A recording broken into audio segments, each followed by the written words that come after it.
दंडकरी ज्या भारतीय संविधानाने दिलेल्या संविधानिक पदावरती तुम्ही बसलेला आहात, त्याच पदावरती बसून या भारतातील जनतेच्या अभिव्यक्ती स्वातंत्र्याची गळचेपी करण्याचा तुम्ही घाट घातलाय का?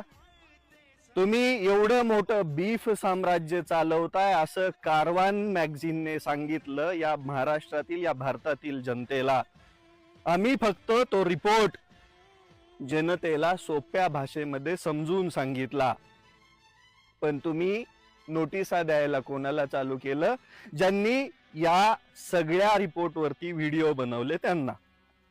सगळ्यात पहिला तुम्ही नोटीस पाठवली मुकेश मोहन नावाच्या कंटेंट क्रिएटरला. का? तो बहुजन आहे म्हणून, त्याची लढण्याची ताकद नाहीये म्हणून 50 कोटीची मानहानी केल्याची केस तुम्ही त्याच्यावरती केली, त्याच्यावर FIR केला, नवे त्याचे फोन जप्त केले, त्याला रोज पोलीस स्टेशनच्या चक्रा माराव्या लागतायत. कशासाठी? या भारतामध्ये लोकशाही आहे.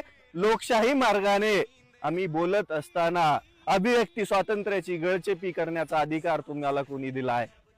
तुम्हाला या भारतामध्ये संविधान नको आहे का? हा जर तुमचा प्रयत्न असेल तर तो कदापि होणार नाही. याद राखा, या भारतामध्ये हा भारत देश लोकशाहीने चालतो, भारतीय संविधानाने चालतो. जो अधिकार डॉक्टर बाबासाहेब आंबेडकरांनी आम्हाला दिलाय तो हिरावून घेण्याचा प्रयत्न तुम्ही करत आहात.